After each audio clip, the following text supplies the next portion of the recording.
बहुत ही पवित्र ऐतिहासिक नगरी नगर पालिका परिषद बड़कोट में आज जो ये राम यज्ञ का सुंदर और भव्य आयोजन जो यहाँ पर हो रहा है, इस आयोजन के आज के जो विशिष्ट अतिथि है मेरे बहुत ही अति सम्मानित श्री सुभाष रावत जी, आज के जो अध्यक्ष हैं श्री जितेंद्र रावत जी, आज इस रामलीला कमेटी के जो उपाध्यक्ष हैं श्री गंभीर सिंह रावत जी, अतिथि श्री प्रमोद सिंह रावत जी, श्री विपिन रावत जी, और मेरे साथ में हिमांशु राणा जी, मंच पर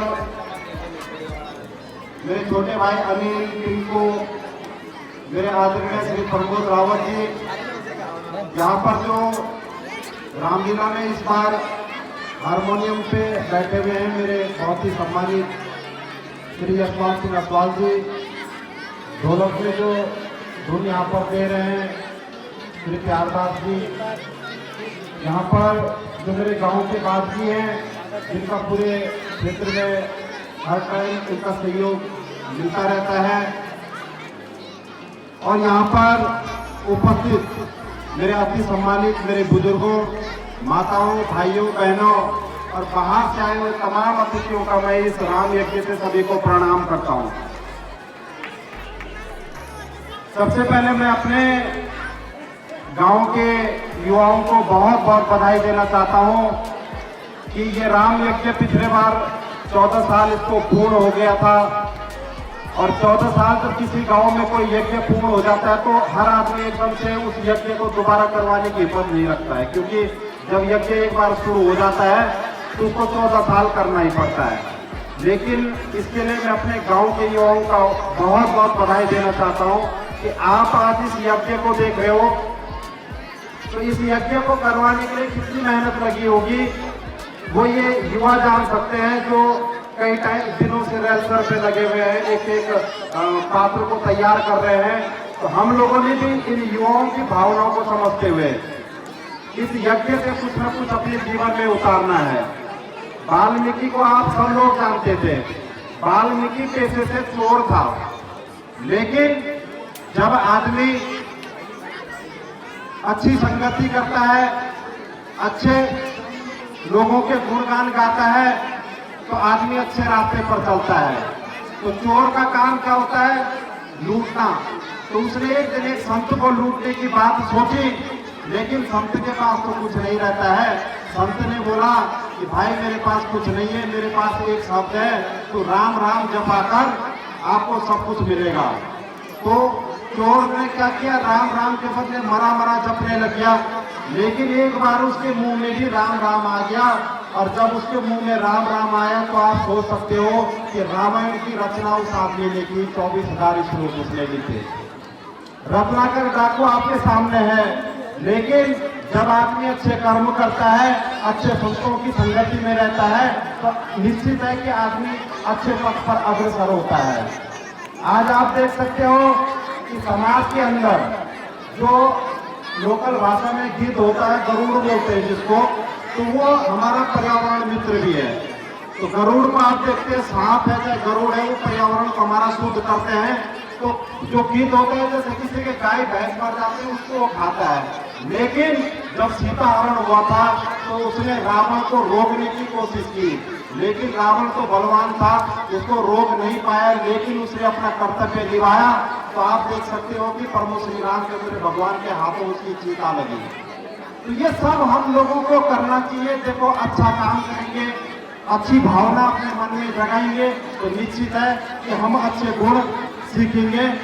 और आजकल आज आप देख रहे हो कि पुरोल में एक आजकल मेरे पहाड़ों में नवजात का मामला चल रहा है, तो आज उसका महापंचायत पुरोल में होना था, लेकिन धारा 144 के कारण आधे रास्ते में लोगों को रोक दिया गया है। मेरा आप सभी माता और युवा साथियों से विशेषकर निवेदन है कि हम लोगों को संगठित होकर आगे बढ़ना है, क्योंकि भारत देश में अगर किसी को रहना है तो राम जरूर कहना होगा, क्योंकि आज आप देख रहे हो कि माननीय नरेंद्र मोदी जी के नेतृत्व में राम मंदिर, भव्य मंदिर हमारे सामने बनने जा रहा है। तो हम लोगों ने क्या करना है कि जिसके घर में भी ये जिहादी छिपे हुए हैं, हमने देखो भाई इनको हम ही शरण देते हैं, हम ही अपना कमरा देते हैं, मेरी दुकान देते हैं, हम ही इनसे बाल कटवाते, पैसे भी देते हैं, और आखिरी में रिजल्ट क्या देते हैं आप लोगों के सामने है, इतनी माँ बहनों के साथ बदतमीजी कर रहे हैं। तो इस चीज के लिए हम सब लोगों को सामूहिक प्रयास करना पड़ेगा। ये नहीं है कि इसके लिए कपिल प्रयास करेगा या दूसरा, देखो सब लोगों को प्रयास करना है। अगर हमने अपने जीवन को, अपने आने वाली पीढ़ी को अगर सेव करना है तो हम सब लोगों को इसके लिए आगे आना होगा। दूसरी चीज मैं ये बोलना चाहता हूँ कि आज मैं हर जगह युवाओं से मिलता हूँ, लोगों के घरों में जाता हूँ। आज बरकोट में जो मेन समस्या हो रही है वो समस्या हो रही है नशे की समस्या। माँ बाप अपने बच्चों को इसलिए पैदा करते हैं कि मेरा बेटा हमारा नाम तो करे बल्कि हमारे साथ साथ अपने क्षेत्र का, अपने समाज का नाम भी करे। लेकिन आजकल इन्हीं जिहादियों के चक्कर से जो हमारे क्षेत्र में जो गलत नशा चल रहा है उसके लिए हम लोगों को आगे आना होगा, क्योंकि मेरी जो युवा पीढ़ी है जिसको हम देश का भविष्य बोलते हैं वो गलत दिशा में भटक रही है। मेरा अपने युवा साथियों से भी निवेदन है कि भाइयों देखो समय एक बार मिलता है, बार बार नहीं मिलता है।